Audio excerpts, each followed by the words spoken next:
The vessel did not crash. That was the first thing the radar operators at Thule Air Base got wrong when they filed their reports. It landed. Carefully. Deliberately. In a wheat field outside Colby, Kansas at 3:47 in the morning on a Tuesday in October.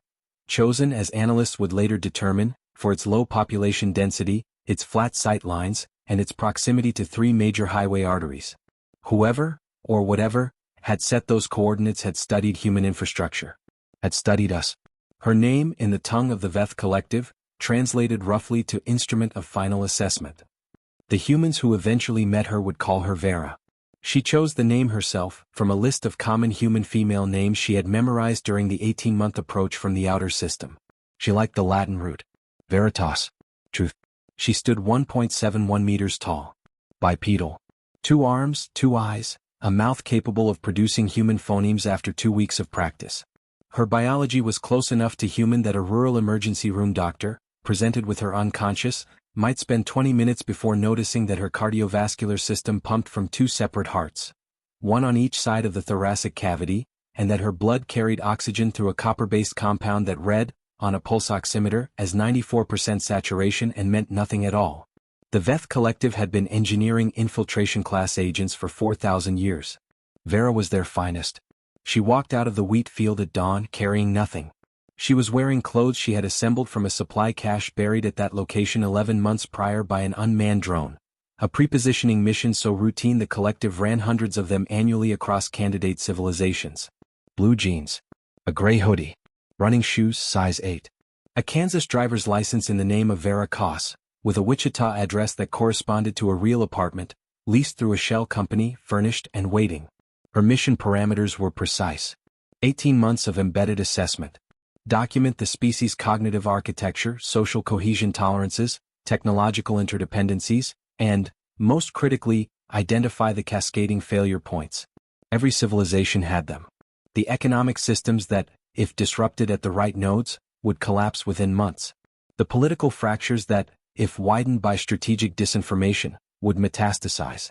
The infrastructural vulnerabilities that a coordinated strike package could exploit before a counter-response could be organized. The collective did not conquer through war. War was inefficient. War created martyrs and myths made civilizations resilient. The collective's method was quieter. You studied a species until you understood them better than they understood themselves. Then you handed that file to the strike directorate, and the strike directorate built a collapse scenario so precisely targeted that the civilization crumbled from the inside, thinking it had failed on its own terms. It took, on average, 40 years from first contact to full assimilation. Sometimes less. The humans, the collective estimated, would take 22. They were brilliant but fractious, technologically advanced but ecologically self-destructive, emotionally sophisticated but institutionally brittle. The preliminary assessments, compiled from 70 years of long-range observation, described them as a species in the process of failing itself, which made the collective's job easier. You did not need to push a species already walking toward a cliff. You just needed to study the precise moment to give them a gentle nudge. Vera had read those preliminary assessments. She agreed with their logic. She caught a bus from Colby to Wichita, sat in a window seat, watched the flat Kansas horizon scroll past for 3 hours. A child in the seat ahead of her dropped a stuffed rabbit into the aisle. The rabbit was old, one eye missing, the fur compressed by years of being held. The child, maybe 4 years old, strained over the seat back and couldn't reach it.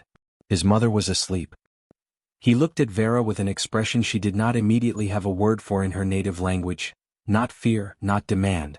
Something more naked than either. She picked up the rabbit. Handed it back. The child clutched it to his chest and said, "Thank you," in the earnest, slightly formal way that very small children sometimes use when they're mimicking what they've been taught. As if courtesy were a serious ritual. Vera said, "You're welcome," and turned back to the window. She made a note in her internal log. Human attachment behaviors begin earlier than preliminary assessments indicate. Recalibrate emotional bonding models. It was, at the time, a purely clinical observation.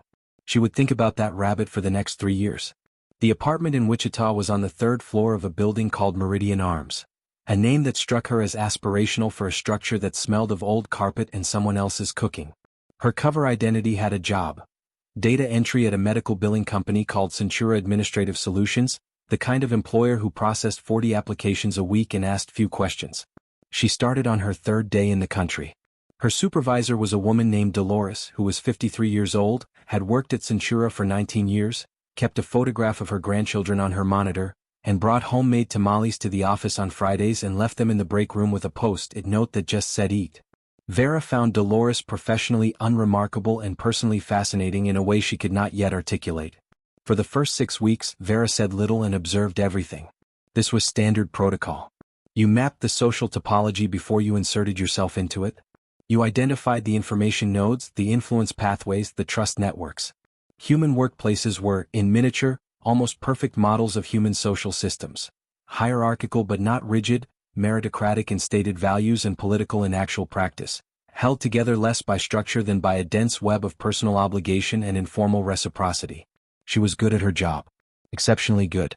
She processed twice the daily average without appearing to try, and she did it while asking colleagues small questions, the kind that were too minor to be suspicious and too precise to be idle. Where do you get your coffee?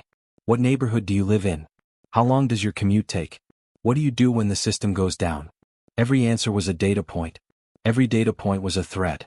She was building a map. But maps, she was beginning to notice, were not the same as territory. The preliminary assessments had described humans as individually predictable within statistical models but collectively chaotic. What they had not captured, what could not be captured at long range, was the texture of it. The way Dolores, on a Thursday afternoon when the system crashed and everyone was frustrated and 2 people had gone home sick, quietly went around the office refilling coffee cups without being asked or thanked. The way Marcus from accounting, who had a reputation as difficult, spent his lunch break on the phone with his son walking him through a math problem, patient as stone, for 45 minutes. The way the office, collectively and without coordination, adjusted its behavior around a colleague named Priya who had recently lost her mother, speaking more carefully, laughing less sharply, leaving space. None of this was in the models. The models saw the political dysfunction, the inequality metrics, the climate trajectory, the institutional corrosion. The models were not wrong. But they were, Vera was beginning to understand, incomplete. She filed her first monthly report to the collective on schedule. It was thorough, accurate, and appropriately detached. She did not mention the rabbit on the bus. She was not sure why. By her 4th month in Wichita, Vera had developed what her mission parameters called a social integration profile, a network of human relationships carefully constructed to provide maximum observational access. Her neighbor, a graduate student named Ben Okafor who was completing a dissertation on municipal water policy. Her colleague Marcus, who had gradually warmed to her after she fixed a recurring formula error in his quarterly reports without mentioning it to anyone. A woman from her building's laundry room, Kath, who was 61 and retired and seemed to spend most of her time reading and feeding pigeons and who had, within 3 weeks of meeting Vera, begun treating her with the comfortable affection of a favorite niece. Vera had not anticipated Kath. The preliminary assessments models of human social bonding predicted that relationships developed along axes of utility, proximity, and shared identity markers. Kath offered Vera nothing useful. They shared no identity markers. The only thing they had in common was a laundry room and a tendency to use it at 7 a.m. on Saturdays. And yet Kath had, without any apparent calculation, simply decided to be fond of her. "You look tired," Kath said one Saturday morning, folding a cardigan with the particular care of someone who'd learned to make things last. "I've been working extra hours," Vera said. This was true. She had been cross-referencing the municipal infrastructure databases she'd accessed through Ben's research network. "You work too hard," Kath said. "Come upstairs for breakfast." "I made too much." "You don't need to." "I know I don't need to." Kath picked up her laundry basket. "Come anyway." The apartment smelled like coffee and something baked. There was a table by the window with 2 mismatched chairs and a view of the street below where, even at this hour, someone was walking a dog and a delivery truck was making its first stops. Kath put eggs and toast in front of her and sat across from her and asked her nothing personal and told her instead about the neighborhood 40 years ago, when the building had been newer and the street below had had a diner that made pies. Vera ate the eggs. They were better than anything she had cooked for herself. "Did you have family here?" Vera asked. "Before?" Kath considered this seriously. "I had a husband. He died 11 years ago. My daughter lives in Portland. We talk every week." She poured more coffee. "It's enough. You learn what's enough." Vera filed this exchange under social bonding behavioral analysis and spent the following week periodically returning to it in moments of low cognitive load. There was something in it she couldn't quite reduce to data. You learn what's enough. The collective communicated via a quantum-encrypted channel that manifested as a persistent low-frequency signal. Vera's neurological implants decoded during sleep cycles. Monthly reports upward. Directives and updated parameters downward. The communication was efficient and total. Every word the collective sent carried the weight of institutional authority. They were, in the truest sense, her civilization. Her commanders. Her reason. In the 5th month they sent her an updated assessment directive. The preliminary timeline had been accelerated. Political conditions on Earth, they were specific. The fractures along democratic institutional lines, the accelerating distrust between hemispheric power blocks, had created what the strike directorate was calling a pre-collapse window. The cascading failure scenarios were maturing faster than projected. Vera's mission was adjusted. She was to begin active assessment of critical infrastructure vulnerabilities. Not hypothetical modeling, actual penetration, actual documentation, actual mapping of the failure architecture. She acknowledged the directive. She began the work. She was very good at this part too. Over the following 6 weeks she quietly accessed, through a combination of Ben's legitimate research access and her own social engineering, the data architecture behind 3 municipal water systems, a regional power grid management platform, and the coordination protocols for 2 major hospital networks. She documented everything with clinical precision. The systems were, as the collective had projected, undersecured and over-relied upon. The failure points were elegant in their simplicity. She compiled the files, encrypted them, prepared the monthly upward report. And then she did something she had not done before. She didn't send it immediately. She sat with the files open on her screen, not the screen in her apartment, but the internal display her implants projected against her visual field, invisible to anyone watching, and she looked at what she had built. A map of how to make the water stop running in 4 cities. How to drop a regional grid in winter. How to overwhelm a hospital network's communication protocols in a mass casualty event. She thought about Dolores's tamales. She thought about Kat's eggs. She thought about the child on the bus and his one-eyed rabbit. She sent the report 18 hours late, with 3 infrastructure files omitted, classified internally as still under assessment. The collective did not flag the omission. The files were not critical to the primary timeline. But Vera knew why she had held them back. She was not ready to answer the question that knowledge had begun to ask her. The question arrived on a Wednesday in February, delivered not by the collective but by a woman named Dr. Sarah Osei. Vera had engineered the introduction deliberately. Dr. Osei was a senior researcher at the Kansas Institute for Public Health Systems, a woman whose published work on pandemic preparedness infrastructure Vera had been cross-referencing for 6 weeks. Meeting her provided legitimate professional cover for questions about hospital network architecture. It was a calculated social approach. Vera had run the interaction 17 times in simulation before executing it. What she had not simulated was Dr. Osei taking one look at her analysis of a preparedness gap in the regional coordination protocol and saying, quietly but with considerable intensity, "I've been trying to get someone to see this for 3 years." They spent 4 hours at a coffee shop table. Dr. Osei, Sarah, by the end of the 2nd hour, spread printouts across the surface and talked with the particular urgency of someone who had been right about something important for a long time and been unable to make anyone listen. The gap was real, a communication failure point that, in a large-scale emergency, could delay coordinated response by 8 to 14 hours. In a serious event, that delay translated directly into deaths. Preventable deaths. The funding request was denied twice, Sarah said. The second time they told me the existing protocols were industry standard. Industry standard for what conditions? Vera asked. Exactly. Sarah looked at her. Exactly. Vera understood intellectually what she was observing. A human expert, competent and correct, impeded by institutional inertia. It was a commonplace human failure mode. The collective's assessments were full of it. Bureaucratic entropy they called it. A civilization's inability to act on its own accurate self-knowledge. It was, from a strategic standpoint, one of the primary vectors through which civilizations failed themselves. The correct analytical response was to document this as confirming data. Instead, Vera heard herself say, "What would fix it?" Sarah blinked. What? The protocol gap. What's the actual solution? Not the funding, the technical fix. Sarah stared at her for a moment, then pulled a different printout from the stack. 17 months of system integration work and about $400,000 in software licensing. I have the whole proposal. She paused. Why? I want to read it, Vera said. She did read it. That night, all of it, and then she read it again.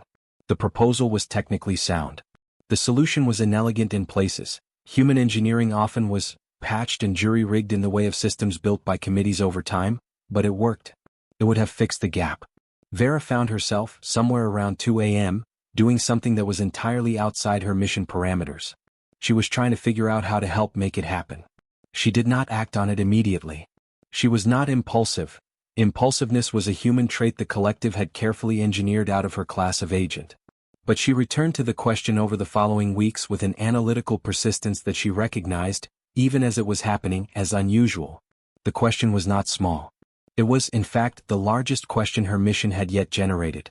The collective's methodology rested on a foundational premise, that the civilizations it assessed were fundamentally cases, objects of study, problems to be solved from the outside in.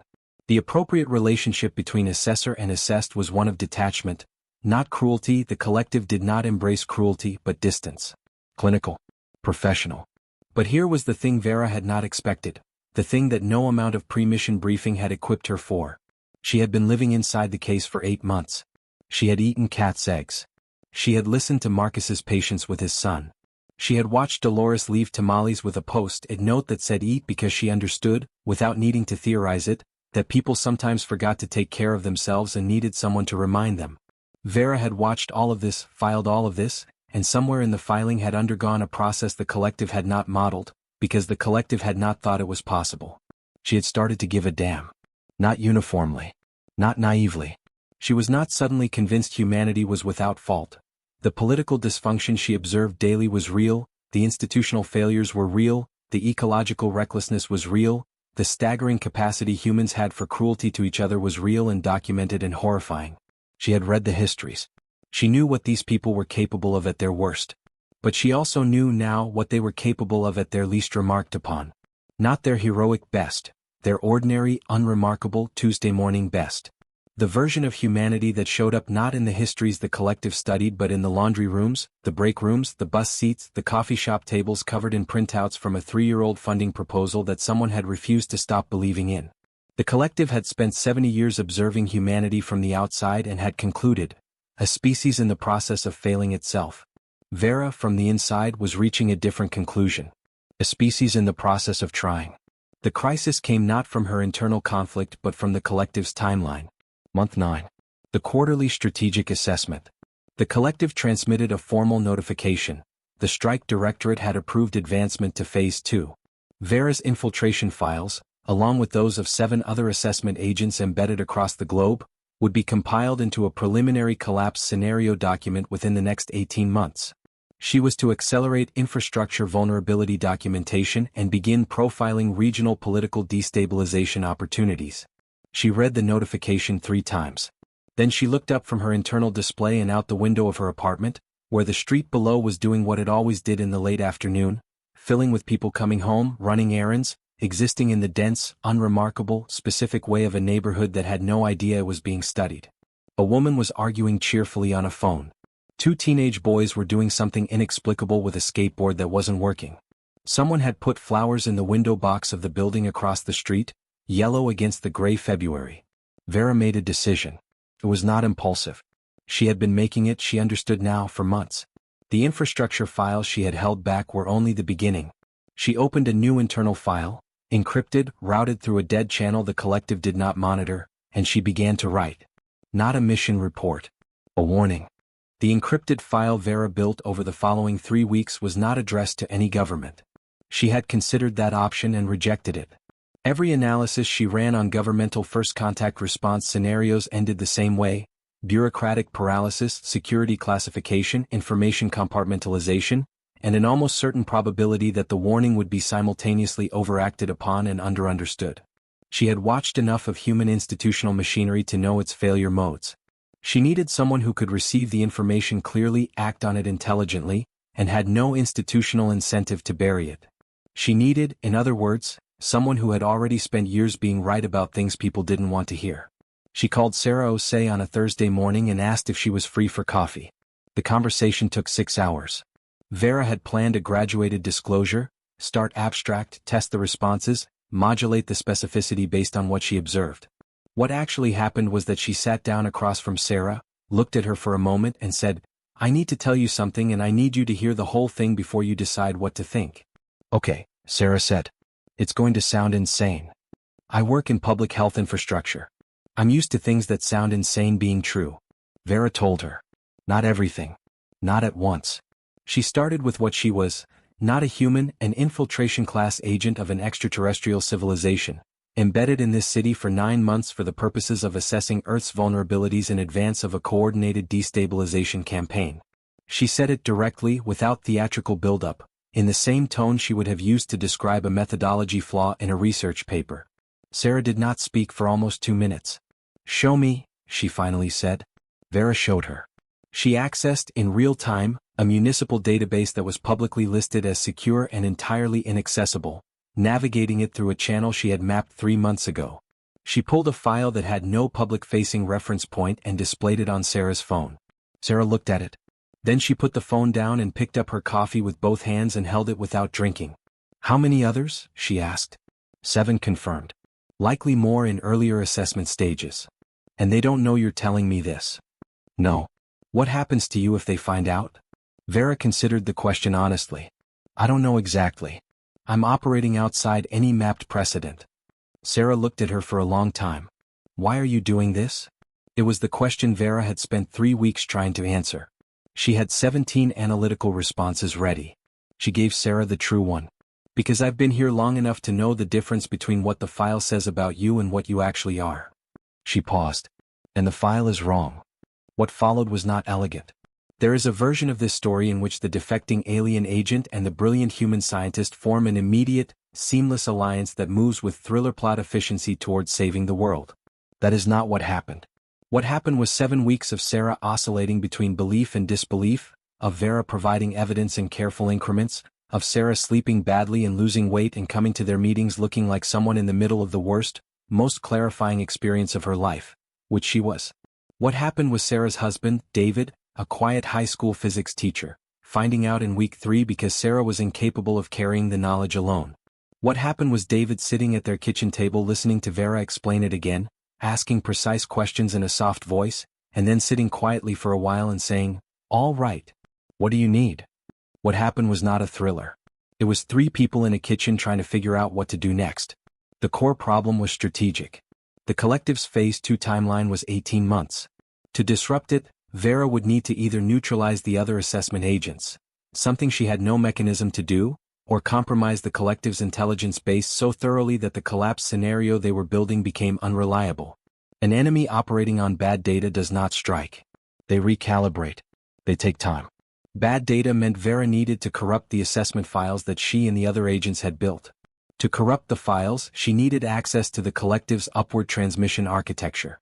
To access that, she needed to be trusted enough to be given more of it. Which meant, for the next 14 months she needed to keep doing her job. She filed the overdue infrastructure reports. Complete, accurate, and with one category of information systematically altered, not removed, which the collective would flag but skewed. Hospital network vulnerabilities rated as less critical than they were. Grid interdependency failure windows shifted by 6 to 12 hours in the wrong direction. The alterations were subtle enough to pass standard algorithmic review. They would not survive deep verification. 14 months was all she needed. In the meantime, Sarah used the genuine infrastructure gap data, the real version, not the corrupted one, to do what she had been trying to do for 3 years. She had, now, access to information no public health researcher had ever had. An alien intelligence's systematic assessment of every weak point in the regional medical infrastructure. The proposal she submitted to the State Emergency Management Authority in April was so technically comprehensive, so precisely targeted at the actual failure architecture, that it bypassed the standard review cycle and landed directly on the desk of a deputy director who called her within 2 days. The funding was approved in June. The system integration work began in September. Vera attended the project kickoff meeting. She sat in the back. Nobody in that room knew that the data driving the proposal had been compiled by a non-human intelligence as part of a destabilization assessment, and then turned inside out by the same intelligence to protect the system it had been built to break. She thought about what Kath had said in the laundry room. You learn what's enough. She was beginning to understand what she was actually learning. Month 16. 3 people had become 11. The expansion had been Sarah's doing, conducted with the methodical care of someone who had thought hard about trust and who it could reasonably be extended to. A former CDC colleague in Atlanta, now working on biosurveillance systems. A retired NSA signals analyst named Glenn who had spent 40 years in the dark and received Vera's existence as merely one more strange true thing.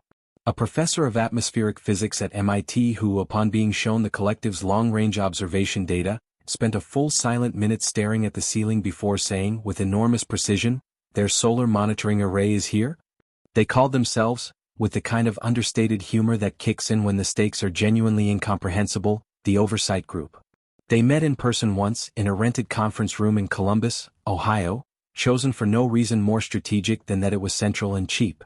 11 people sitting around a table looking at each other then looking at Vera. "Let's be clear about what we're doing," said Glenn, who had the economical manner of someone who had attended many meetings about difficult things. "We're trusting a foreign intelligence operative who has been lying to her own government for 7 months, with the goal of preventing a covert destabilization campaign that we cannot publicly disclose without triggering the exact kind of institutional chaos that would accelerate the destabilization. Is that a fair summary?" "Yes," Vera said. "Good," Glenn said. "I've worked with worse." The group's structure was informal by necessity. They could not create records. They could not involve institutions, not yet. Their primary asset was Vera's continued access to the collective's communication architecture and her ability to manage the corruption of the assessment files. Their secondary asset was the collective expertise in the room: public health, signals intelligence, atmospheric science, epidemiology, infrastructure engineering, and, through a civil engineering professor named Tom Bradshaw who had joined in week 2, intimate knowledge of every major bridge, dam, and transit hub in the northeastern corridor. They were, Vera understood, exactly the kind of people the collective's model said should not exist. An interdisciplinary group of informed humans operating outside institutional channels with both the knowledge and the will to act. The models had not thought this was possible because the models assumed humans only mobilized at institutional scale. What the models had not accounted for was the specific human capability, small, stubborn, interpersonal, of trusting each other enough to move. The exposure came from a direction none of them had modeled. Month 18. 4 weeks from the end of the corrupted data window Vera had been managing. The collective's deep verification cycle, triggered by a routine audit protocol, began cross-checking her infrastructure files against independent long-range observational data. The discrepancies would surface within 72 hours. Vera knew the moment the audit began. She felt the verification signal the way you feel a change in air pressure before a storm. She called Sarah first. 72 hours, she said. "Do we run?" Running doesn't help. When the files are flagged, the collective will initiate a field response protocol. They have contingency assets. She had been careful, throughout the 18 months, not to think too hard about what those assets were. She was thinking about it now. "We don't run. We make the next 72 hours count." The oversight group had prepared for this. Glenn, over 16 months, had built a disclosure package with the precision of a bomb disposal expert.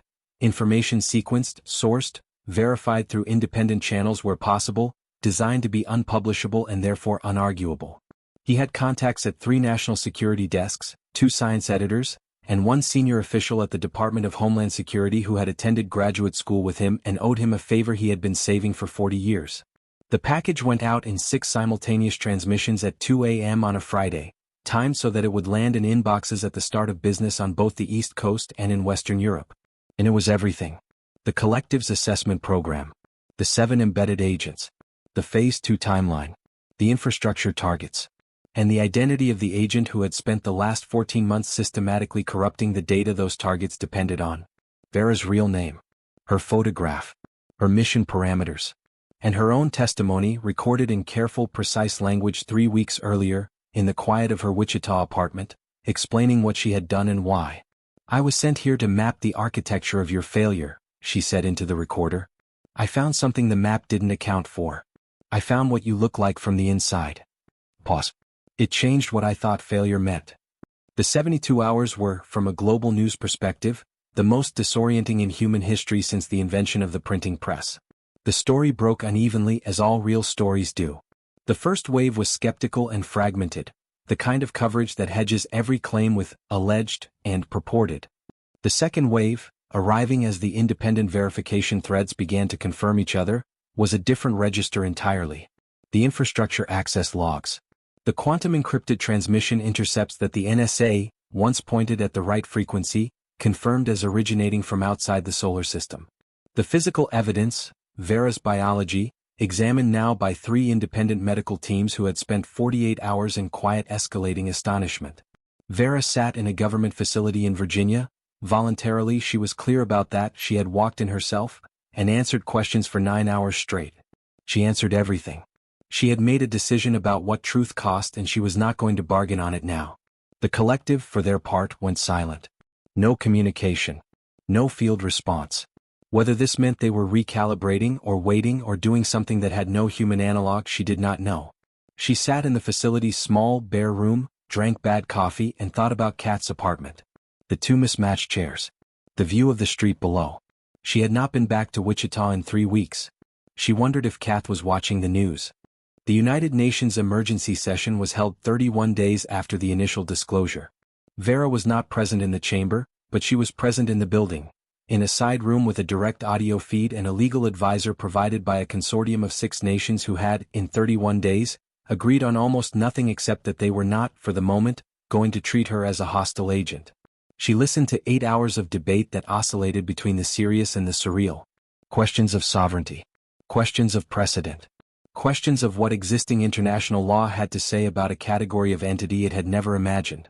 A delegate from Japan, speaking with careful precision, noted that no legal framework on Earth addressed the status of a non-human intelligence that had voluntarily disclosed an active threat, cooperated fully with national authorities, and expressed what appeared to be a genuine preference for human civilization's survival. "We are," he said with something that might have been dry humor, "legislating for the first time in history."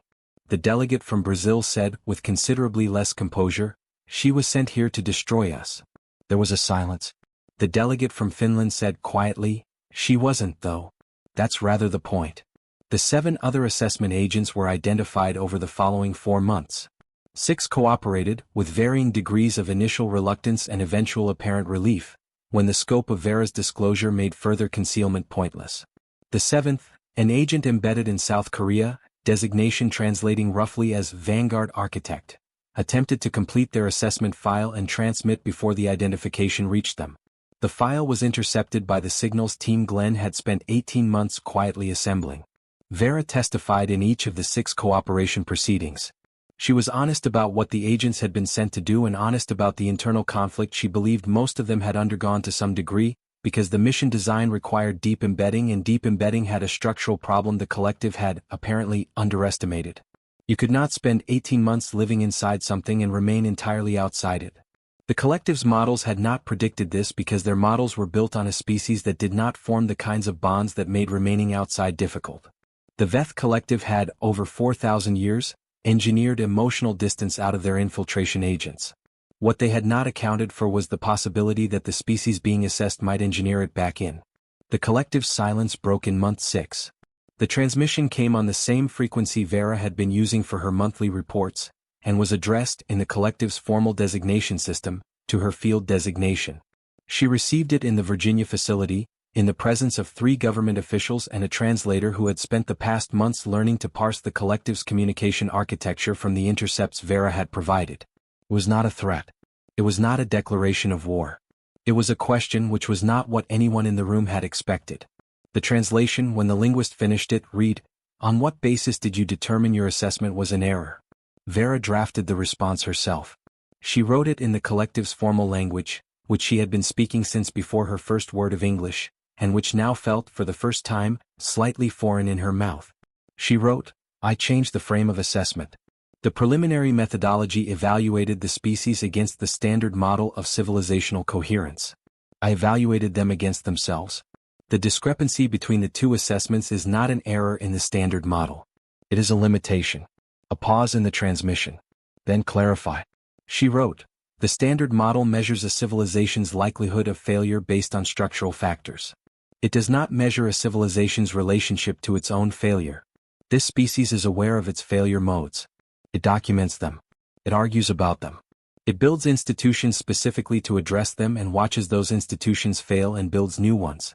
The process is inefficient. It is also continuous. A species that has not stopped trying is not equivalent, in collapse probability, to a species that has stopped. The model does not distinguish between them. Another pause. Longer. Then, in the formal notation the collective used for cases requiring higher-order deliberation. File suspended. Pending review. The translator looked up. What does pending review mean in their system? It means, Vera said, that they're not sure. In 4,000 years of operation, the strike directorate had never suspended a file at this stage. Is that good? Asked one of the government officials.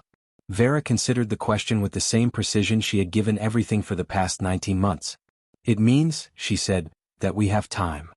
3 years after landing in a wheat field outside Colby, Kansas, Vera Koss went back to Wichita. She went on a Saturday. Took the bus, the same route, the same window seat. The Kansas horizon did what it always did, which was to make you feel simultaneously very small and very oriented. She looked at it the whole way. Kath was in the laundry room. 8:30 in the morning. Folding a cardigan. She looked up when Vera came in, and her face did the thing that Vera had spent 3 years trying to find the right word for. Not surprise, not relief, though it had elements of both. Something more fundamental. Recognition. The kind that means you are a specific person who matters to me and I am glad you exist. I wondered when you'd come back, Kath said. I should have called. Yes, you should have. Kath handed her a basket of laundry that was not Vera's. Help me fold. They folded laundry in silence for a few minutes. From above them, the building made its building sounds. Someone was cooking something. A door closed somewhere. I watched, Kath said. The news? All of it. I know, Vera said. I'm sorry I didn't. Don't apologize, Kath said. You were doing something important. She smoothed a crease from a pillowcase. Were you scared? Vera considered the question honestly, which was the only way she knew how to answer questions anymore. I was uncertain. I'm not sure if that's the same thing. It's close enough, Kath said. The collective's review took 14 months. It was, by any measure, the most consequential bureaucratic process in human history, and almost none of it was visible from Earth. Vera participated via transmission, monthly, formal, exhaustively detailed testimony about what she had observed, what she had concluded, and why she had acted as she had. She was honest about everything, including the parts that reflected poorly on her mission discipline, because she had decided that the only argument worth making to the collective was an argument built entirely from truth. She also, with the oversight group's full participation, compiled a counter-assessment. Not a rebuttal of the collective's methodology, their methodology was sound within its frame, but an expansion of it. A new set of evaluation criteria that measured not just structural coherence but adaptive capacity. Not just current trajectory but trajectory adjustment. Not just what a civilization was doing but what it was trying to do about what it was doing. It was, Sarah said when she read the draft, the most alien document I have ever read, and I mean that as a compliment. It's not alien, Vera said. It's just a different question. What question? The old question was, is this civilization likely to fail? The new question is this civilization capable of recognizing its own failure and responding to it? She paused. The answers are different. Sarah looked at the document for a long time. For what it's worth, she said, I think the second question is the right one. I know, Vera said. I learned it from you. The collective's review concluded on a Thursday in April, 4.5 years after Vera had walked out of a Kansas wheat field in running shoes and a gray hoodie. The formal transmission was addressed, for the first time, not to her field designation but to her chosen name. Vera. It was a small thing. In the collective's communication architecture, names were not used for field agents, only designations. To use a name was to acknowledge a particular kind of status. An individual status. A status that existed beyond function. The transmission read, assessment suspended indefinitely. Category, indeterminate trajectory, active adjustment. Review period, 100 years.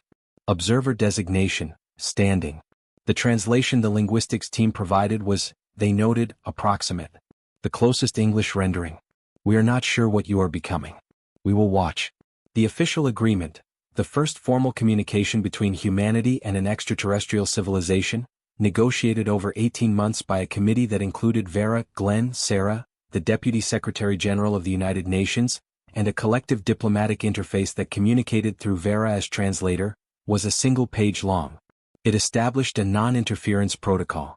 The collective would suspend all active assessment programs targeting Earth for a period of 100 years, renewable by mutual consent.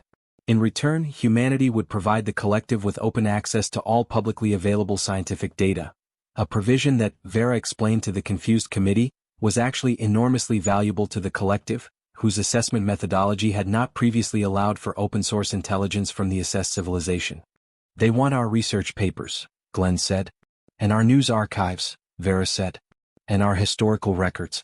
All of it. Why? Because they've been studying you from the outside for 70 years. They want to know what you think of yourselves. She paused. I told them it's complicated. Glenn laughed. It was the first time Vera had heard him laugh, and it was a good laugh, unguarded, genuinely amused. That might be the most accurate thing anyone has ever said about us, he said. Vera did not return to Kansas.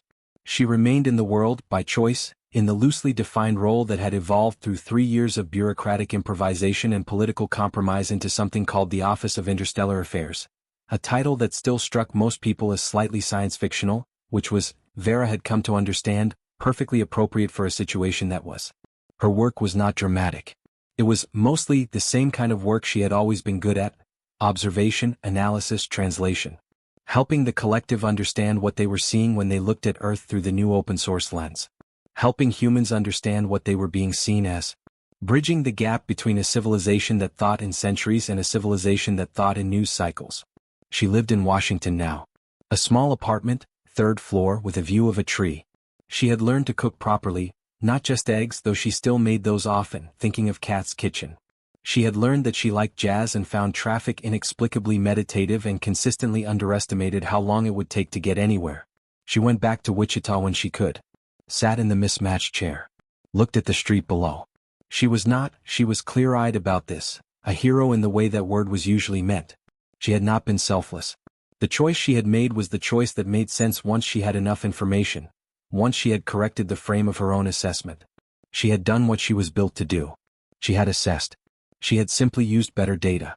The better data was this: the species was afraid. The species was often selfish. The species made staggering collective errors and individual ones, and was capable of breathtaking cruelty and breathtaking stupidity and breathtaking failure of imagination. The models had all of that right. What the models had wrong was what those things meant about outcome. Fear could be the thing that stopped you or the thing that made you move. Selfishness could be the thing that isolated you or the thing that made you fight for something specific and personal and real enough to matter. Failure could be the end of the story or the middle of it. The collective had looked at this species and seen a civilization trending toward collapse. Vera had lived inside it and seen something different. She had seen a civilization that had not yet decided to stop. On the desk in her Washington office she kept 2 things. The first was a framed copy of the agreement, the single page, both versions, English and Veth, side by side. It was signed, on the human side, by 6 heads of state and, as a witness, by Sarah Osei, who had been appointed as the civilian oversight lead for the office largely because no one else on Earth had the combination of expertise and pre-existing relationship with the relevant parties. It was signed, on the collective side, by a transmission authentication seal that the linguist had determined translated, approximately, to acknowledged under consideration. The second thing was a photograph. Taken by a security camera in a bus station in Colby, Kansas, retrieved from the archives by a junior analyst who thought Vera might want it. A woman in a gray hoodie sitting in a window seat, looking out at the flat Kansas horizon. Her face turned slightly away from the camera, but the angle was enough to see her expression. She had not known at that moment what was going to happen. She had known only what she had been sent to do. But there was something in her face that the analyst, when he printed the photograph, had circled with a pen and written one word next to: doubt. Vera looked at that photograph sometimes. At the woman who had picked up a child's rabbit and handed it back and filed a clinical observation and then, for 3 years, slowly at the cost of everything she had been built to be, discovered that the observation was not clinical at all. The doubt had been the beginning. The beginning, she understood now, was the most human thing about her.